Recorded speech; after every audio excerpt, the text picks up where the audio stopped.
अपने आप बहन जी को हम सामने देख लेते हैं कि हमारे पीछे कोई हमारा है आज भी।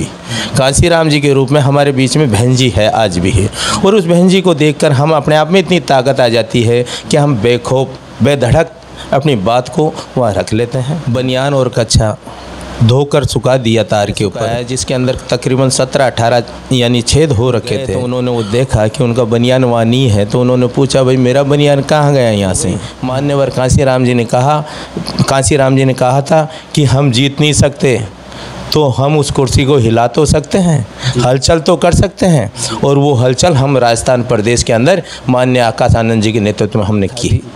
मान्यवर कांसीराम जी के बारे में हमें आज भी जब उनका जिक्र होता है तो एक शरीर में एक बहुत बड़ी कंपन सी होती है कि एक हमारा मसीहा जिसने हमारे लिए इतना त्याग कुर्बानी दी।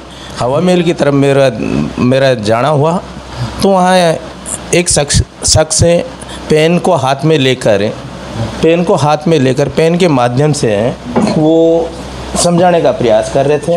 तो वो पेन के माध्यम से इस बहुजन समाज के बारे में जब समझा रहे थे कि देखो इस देश के अंदर मजदूर, किसान, दलित समाज, आदिवासी समाज, अल्पसंख्यक समाज, मुस्लिम समाज, काफ़ी संख्या में ये समाज तकरीबन 85-90% ये समाज इस देश के अंदर बहुत मेहनत मजदूरी करता है, कड़ी मेहनत करता है। साथियों जय भीम, मैं हूँ पराग महेंद्र, आप देख रहे हैं नेशनल चौपाल। इस देश के अंदर में एक मनुवादी विचारधारा लंबे समय से काम कर रही है और इस मनुवादी विचारधारा को लगातार समय समय पर प्रहार करने का, उसको निस्तानाबूद करने के लिए एक बहुजन विचारधारा इस देश के अंदर में मानवतावादी विचारधारा लगातार काम करते हुए नजर आती है। और ऐसे में अगर एक श्रृंखला देखें तथागत गौतम बुद्ध से लेकर तो आज जो विचारधारा जहाँ तक पहुँच कर आई है, तमाम बहुजन महापुरुष ने समय समय पर जो बलिदान, जो संघर्ष दिया है, उन चीज़ों को जानना समझना बहुजन समाज के लिए बहुत ज़्यादा आवश्यक है। और इन तमाम मसलों के लेकर हम चर्चा करेंगे। हमारे साथ में जो शख्स मौजूद है वो अपना परिचय भी देंगे, बताएंगे किस तरीके से इस देश के अंदर में एक विचारधारा को एक नया मोड़, नया आयाम कब मिला और आज उस विचारधारा के बदौलत हम किन स्थितियों पर पहुंच चुके। सर बहुत बहुत स्वागत है आज के हमारी चर्चा में। धन्यवाद प्रयाग महेंद्र जी। सर मैं चाहूँगा आप अपना परिचय दिए और बताइए कि किस तरीके से आप इस मिशन मूवमेंट में जुड़े। मेरा परिचय, मैं सुरेंद्र सिंह बासोटिया, प्रदेश सचिव बहुजन समाज पार्टी राजस्थान। और मेरे जुड़ने का मैं बताऊं कि मैं 94 के आसपास में मान्यवर कांसीराम जी हवा महल, जो ये कि बहुत फेमस जगह है हमारे जयपुर शहर के अंदर, उसके बाहर रोड के ऊपर माननीय कांसीराम जी एक पेन के माध्यम से कुछ लोगों को समझा रहे थे। मैं उधर से टहल रहा था, तो टहलते टहलते मेरा ध्यान उस साइड में गया। तो उस समय तक मैं मान्यवर कांसीराम जी के बारे में सुना था, लेकिन मैं कांसीराम जी को रूबरू देखा नहीं था। कितनी उम्र हो गई सर आपने जब उनको देखा? उस समय मेरी एज तकरीबन 18-19 साल की थी और मैं कॉलेज स्कूल में पढ़ता था उस समय, दरबार सीनियर सेकेंडरी स्कूल। और बड़ी चौपड़ में एक मेरा साथी माणक चौक स्कूल में अध्ययन करता था, मैं उससे मिलने के लिए गया था। बड़ी चौपड़ पे वो माणक चौक स्कूल थी, तो वहाँ मिलने के लिए गया था। लेकिन मैं जैसे ही हवा महल की तरफ मेरा जाना हुआ तो वहाँ एक शख्स पेन को हाथ में लेकर पेन के माध्यम से वो समझाने का प्रयास कर रहे थे। तो मैंने उनको उस समय ये देखा कि शायद ये कोई पेन के बारे में कोई प्रचार प्रसार कर रहे हैं, तो पेन के बारे में वो समझा रहे थे। तो पेन से मैं भी टहलता उनकी तरफ चले गया और वो पेन को यूँ लेकर, मान्यवर कांसीराम जी पेन को यूँ लेकर जब उन लोगों को समझा रहे थे, तो मैं ये देखा कि शायद ये कोई पेन का प्रचार प्रसार कर रहे हैं। मैं उधर गया तो उनको जाकर मैं जैसे ही उनको सुना तो वो पेन के माध्यम से इस बहुजन समाज के बारे में जब समझा रहे थे कि देखो इस देश के अंदर मजदूर, किसान, दलित समाज, आदिवासी समाज, अल्पसंख्यक समाज, मुस्लिम समाज, काफ़ी संख्या में ये समाज तकरीबन 85-90% ये समाज इस देश के अंदर बहुत मेहनत मजदूरी करता है, कड़ी मेहनत करता है। जैसे किसान 24 में से 16 घंटे कड़ी मेहनत करता है और जब उसकी फसल तैयार होती है और जब उसे बाज़ार में ले जाकर बेचने के लिए जब बाज़ार में जाता है तो उसके भाव वहाँ बैठा हुआ आड़तिया तय करता है कि भाई तेरे मूंग का भाव ये होगा, तेरे फला चीज़ का भाव ये होगा। और वो जब उसके गोदामों में जाती है तो वो चीज़ उसका दाम वो सेठ वो तय करता है कि ये इस भाव का ये भाव होगा। जैसे किसान से 20 रुपये 22 रुपये किलो में जो चीज़ खरीदी जाती उसका भाव फिर वो आड़तिया वहाँ तय करता था कि ये बाज़ार में इसका भाव 60 रुपये 80 रुपये भाव होगा, वो तय करता था। तो मान्यवर कांसीराम जी को जब मैंने सुना और कांसीराम जी ने बताया कि ये लोग पेन के माध्यम से उन्होंने बताया कि ये ऊपर का पोल है, खाली है, ये ढक्कन है, इसका कुछ लेना देना नहीं है, इसमें इंक है, लंबाई में ज़्यादा इंक है और ये इंक में इसमें इंक है कि इसको रगड़ाई भी इसकी बहुत ज़्यादा होती है, सारा काम ये करता है। लेकिन जब इसका काम समाप्त हो जाता है और जब काम समाप्त हो जाता है और इसके ऊपर ये खाली है, पोल है, ये कुछ काम नहीं करता, जब लगता है तो ये 10% 15% ये दिखाई देता है।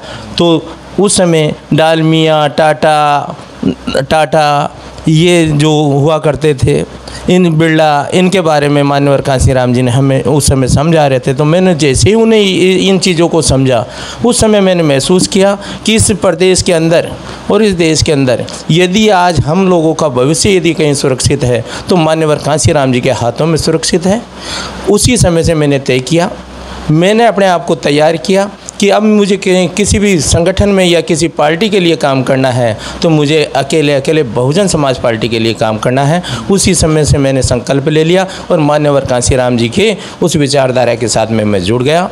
आज मेरी 54 ईयर्स का मैं हो गया हूँ, 54 साल का, और मैं बराबर पूरी निष्ठा और ईमानदारी के साथ में मान्यवर कांसीराम जी के इस मिशन से जुड़ा हुआ हूँ। आदर्श आज बहन कुमारी मायावती जी के निर्देशों की पूरी पालना करते हैं। बहन जी के आज नेतृत्व में इस प्रदेश में आज बहुजन समाज पार्टी को गांव ढाणी कस्बे तक हम लेकर जाने के प्रयास कर रहे हैं, कोशिश कर रहे हैं, वो कोशिश करते हैं, सफलता मिले ना मिले, लेकिन हमारा प्रयास है कि बहुजन समाज पार्टी का मूवमेंट आगे से आगे बढ़ता रहे, बहुजन समाज पार्टी आगे से आगे बढ़ती रहे। आपने बहुत करीब से कांशीराम साहब को देखा है, जिस तरीके से आपने बताया उम्र के 18-20 साल से किस तरीके का काम करने की उनकी तकनीक थी, क्या रणनीति अपनाते थे, किस तरीके से वो काम करते थे, आपके खुद के अनुभव क्या रहे, वो मैं जानना चाहूँगा, जिससे तमाम लोगों को जानकारी हो कि कैसा उनके काम करने का तरीका था। प्रयाग महेंद्र जी, हमने कांसीराम जी के वो दौर देखे, मान्यवर कांसीराम जी के वो दौर देखे कि मान्यवर कांसीराम जी के बारे में सुना भी और महसूस भी किया और उनके साथ रहते हुए देखा भी।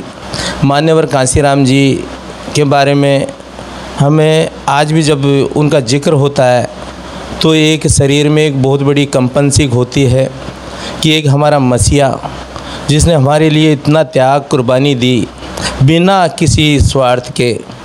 एक दौर उनका ऐसा रहा कि मान्यवर कांसीराम जी, जब उन्हीं से हमने सीखा है जो मैं आपको बताना चाह रहा हूँ।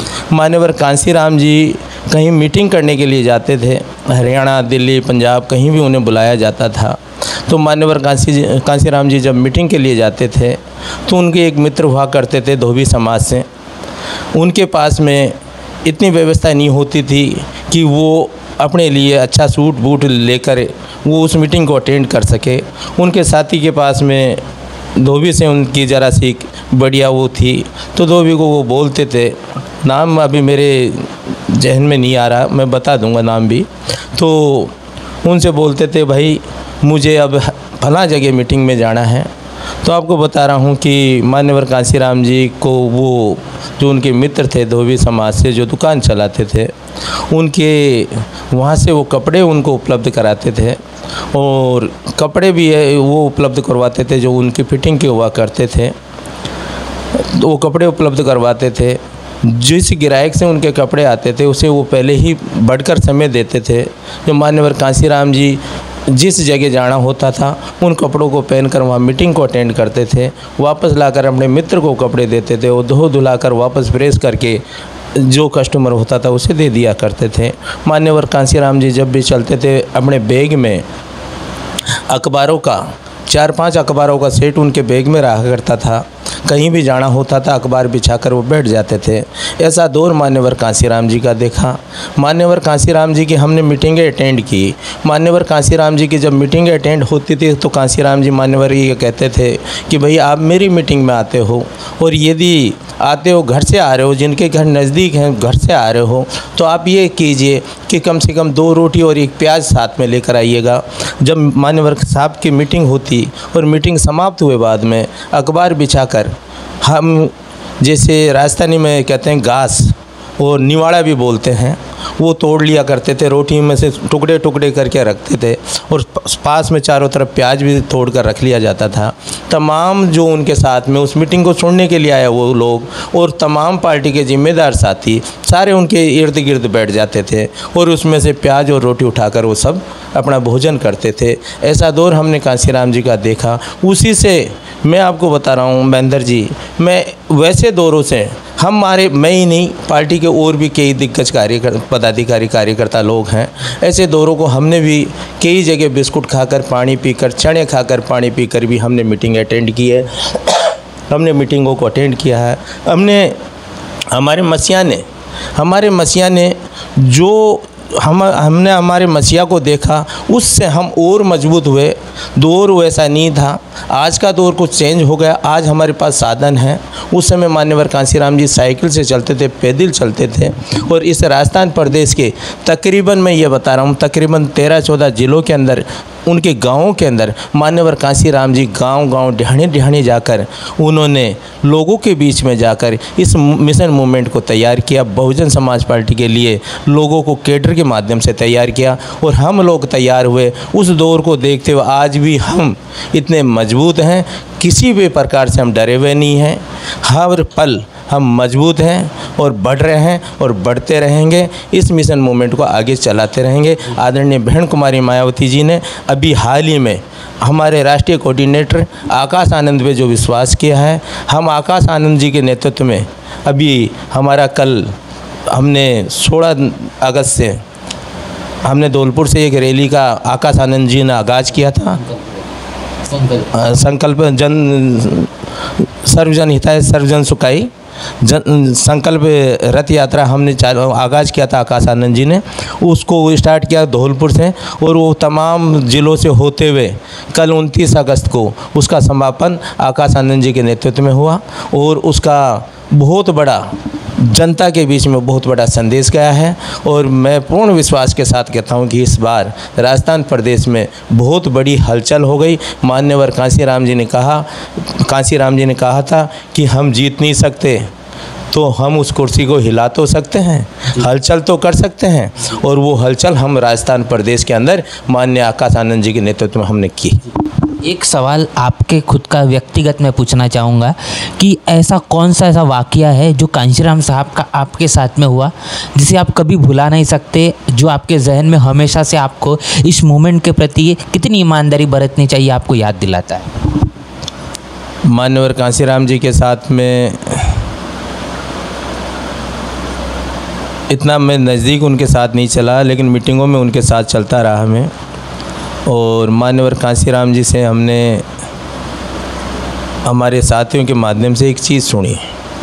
वो चीज़ ये सुनी कि मान्यवर कांसीराम जी एक अधिकारी के वहाँ रात को ठहरे और उन्होंने अपने बनियान और कच्छा धोकर सुखा दिया तार के ऊपर, और सवेरे जिस अधिकारी के वहाँ ठहरे हुए थे उस अधिकारी ने देखा कि इस बनियान को किसने सुखाया है, जिसके अंदर तकरीबन 17-18 यानी छेद हो रखे थे। उसने जिनके घर वो रुके हुए थे उन्होंने वहाँ से उस बनियान को उठाकर फेंक दिया। मान्यवर कांसीराम जी कुछ समय बाद में वहाँ से तैयार हुए तो बोले कि भाई मेरा अंडरवियर और बनियान में रख लूँ। जैसे ही वो जहाँ सुखाया था उस साइड में गए तो उन्होंने वो देखा कि उनका बनियान वहाँ नहीं है। तो उन्होंने पूछा भाई मेरा बनियान कहाँ गया यहाँ से? तो जिनके वहाँ ठहरे थे उन्होंने कहा कि साहब वो बनियान आपका था। वो बनियान आपका था? कि हाँ वो बनियान मेरा था। वो उस समय वो व्यक्ति इतना यानी अपने आप को संभाल नहीं पाया, उसके आंखों से आंसू आ गए और मैं आपको बताना चाहता हूँ कि ऐसे जो हमने मान्यवर कांसीराम जी को देखा, मैं मान्यवर कांसीराम जी के घर गया, मान्यवर रोपट के खासपुर गांव में। मैं उनका ननिहाल हुआ करता था, वहाँ तक मैं जाकर आया हूँ। और वहाँ का भी मैंने वहाँ का जो देखा, घर का जो वातावरण देखा, उसमें भी मान्यवर कांसीराम इतने जो पारिवारिक उनकी जो स्थिति थी बहुत कमज़ोर थी। वैसे वो ए क्लास के अधिकारी थे, लेकिन उन्होंने सारा कुछ त्यागा। तो उन चीज़ों को देखकर हमने अपने आप को महसूस किया, हमने अपने आप को तय किया कि आज हम चाहे कितने भी कमज़ोर हैं, लेकिन साहब के द्वारा और बाबा साहब के द्वारा और आदरणीय बहन कुमारी मायावती जी की, मैं आपको बता रहा हूँ महेंद्र जी, इस तमाम प्रदेश के अंदर और जहाँ भी मुझे बहुजन समाज पार्टी के द्वारा भेजा गया, अपने आप में इतनी ताकत पता नहीं कहाँ से आ जाती है। अपने आप बहन जी को हम सामने देख लेते हैं कि हमारे पीछे कोई हमारा है आज भी, कांसीराम जी के रूप में हमारे बीच में बहन जी है आज भी है। और उस बहन जी को देखकर हम अपने आप में इतनी ताकत आ जाती है कि हम बेखौफ बेधड़क अपनी बात को वहाँ रख लेते हैं। और वहाँ अपनी बात को रखते हैं तो जनता के अंदर हमें समर्थन मिलता है, भरपूर सहयोग मिलता है। और वो दो राजस्थान प्रदेश से ही नहीं, कई राज्यों में, जैसे हरियाणा है, मैं महाराष्ट्र भी गया हूँ, हरियाणा भी गया हूँ, मैं उत्तर प्रदेश में भी कई ज़िलों में गया हूँ। वहाँ गए बाद में भी हमें ये महसूस हुआ है कि आज हम अकेले नहीं हैं। ऐसा नहीं लगता कि मैं राजस्थान से जा रहा हूँ, मुझे ये लगता है कि जिस भी प्रदेश में मैं जा रहा हूँ, जहाँ भी बहुजन समाज पार्टी का डंडा और झंडा लगा हुआ है, वहाँ मेरा परिवार है, ऐसा हमें लगता है। बिल्कुल। एक आखिरी सवाल लेना चाहूँगा कि जिस तरीके से हमने तमाम चीज़ें आपके माध्यम से सुनी, कांसीराम साहब के समय का आपने दौर देखा है, कांसीराम साहब की तरफ से एक बात कही गई थी कि 21वीं सदी हमारी है, अब बहुजन की बारी है। 21वीं सदी चल रही है, देश के अंदर में हालात आप देख रहे हैं और लगातार बहुजन समाज पार्टी को लेकर ये बात कही जाती है कि बहुजन समाज पार्टी का जो ग्राफ है वो गिरता हुआ नज़र आता है। ऐसे में किस तरीके से कांसीराम साहब के इस इतने त्याग और मेहनत से खड़ी की गई पार्टी और आने वाले भविष्य में क्या बहुजनों की राजनीति होगी, कितना सफल हो सकते हैं, क्या तमाम चीज़ें, आपका क्या नज़रिया है? इसके लिए मैं इतना कहना चाहूँगा कि आज युवा वर्ग, आज के समय में युवा वर्ग, पहले जिस समय हम संगठन से जुड़े उस दौर में युवा वर्ग बहुजन समाज पार्टी के साथ नहीं था, कांसीराम जी को समझ नहीं पाया था, आदरणीय बहन कुमारी मायावती जी को नहीं समझ पाया था। लेकिन आज जो मान्यवर कांसीराम जी ने कहा था कि 21वीं सदी हमारी है, अब बहुजन की बारी है, ये बिल्कुल सही कहा था। और आज मैं पूरे विश्वास के साथ आपको बता रहा हूँ कि नौजवानों में, मैं ये नहीं कहता कि 40 से अबव 45 से अबव के लोगों में इस मिशन के बारे में, बहुजन समाज पार्टी के बारे में कुछ अच्छा सोचते हो, लेकिन इतना विश्वास के साथ कह रहा हूँ कि नई पीढ़ी जो चल रही है, उस पीढ़ी ने उसने ये महसूस कर लिया, उसने ठान लिया है कि 21वीं सदी अब बहुजनों की बारी है, 21वीं सदी हमारी है। उन्होंने ठान लिया है क्योंकि उन्होंने अखबारों के माध्यम से, सोशल मीडिया के माध्यम से आए दिन राजस्थान में और अन्य प्रदेशों में जो घटनाएं इस समाज, इन दलित समाजों के साथ में हो रही है, जो युवाओं के साथ में जो रोजगार के अवसर उनसे छीन लिए गए, जो हमारी माँ बहन बेटियों के साथ में आए दिन अन्याय अत्याचार हो रहा है, जो हमारे दलित समाज के ऊपर जातिवाद के हिसाब से, जाति विशेष को लेकर जिस हिसाब से उनके साथ में कुठाराघात किया जा रहा है, उत्पीड़न किया जा रहा है, उसको देखकर युवा वर्ग अब इतना अपने दिमाग को काम में ले लिया है और वो समझ चुका है कि अब की बार, यदि अब की बार हमने साथ नहीं दिया, अब की बार हमने इस बहुजन समाज पार्टी को नहीं माना, तो हमारे बड़कों ने, तो हमारे जो राजस्थानी शब्द बता रहा हूँ, बड़कों का मतलब होता है कि हमारे पूर्वज, हमारे बड़े, उन्होंने जो गलती की, यदि वो गलती हमने कर ली तो हमारा भविष्य और आने वाली पीढ़ियाँ हमारी ख़त्म हो जाएगी, हम पतन की ओर चले जाएंगे। इसलिए मान्यवर कांसीराम जी की वो बात अब सही साबित होने को जा रही है कि 21वीं सदी हमारी है। अब बहुजन की बारी है। 21वीं सदी हमारी है। नौजवानों ने ठान लिया है। और ये राजस्थान प्रदेश में शायद आप लोग अभी इस समय आप यदि राजस्थान प्रदेश में कहीं गए हो तो आपने भी महसूस किया होगा कि नौजवान अब इस समय आकाश आनंद जी के नेतृत्व में, मैं पुनः फिर बताना चाह रहा हूँ, आकाश आनंद जी के नेतृत्व में और बहन कुमारी मायावती जी के प्रति पूरा विश्वास है। और ये तय कर लिया है कि अब की बार बहुजन समाज पार्टी को हर हाल में आगे बढ़ाना है। जी, बहुत बहुत शुक्रिया। तमाम चीज़ों को हमने रूबरू करने की कोशिश की आपसे, किस तरीके से माननीय कांशीराम साहब ने इस मिशन मूवमेंट को इतने विपरीत हालातों के अंदर में भी खड़ा करने का काम किया है, जिसके कारण आज पूरे देश के अंदर में बहुजन समाज पार्टी अपने आप को तीसरी राष्ट्रीय पार्टी बना पाई है। कितने लोगों ने इस देश के अंदर में बहुजन समाज पार्टी को खड़ी करने के लिए अनेकों प्रकार की कुर्बानियाँ कर दी और उसी के बदलत आज पूरे देश के अंदर में बहुजन समाज पार्टी जीवित है। तमाम दलित, आदिवासी, पिछड़े और खास तौर पर धार्मिक अल्पसंख्यक में से मुस्लिम समाज अपने बलबूते पर कहीं न कहीं खड़ा हो पाया। वो समझ सकता है, वो बोल सकता है कि इस देश के अंदर में हमारे हक और अधिकारों की अगर कोई पार्टी है तो बहुजन समाज पार्टी है। पूरी बातचीत को लेकर क्या आपकी राय प्रतिक्रिया है? आप भी अगर बहुजन समाज पार्टी के माध्यम से या फिर तमाम इन चीज़ों से रूबरू रखते हैं तो आपकी भी राय प्रतिक्रिया हमें लिखकर जरूर बताएं। आपके साथ में भी जो चीज़ें हुई है तमाम बहुजन महापुरुषों के साथ में जिस तरीके से हुई है,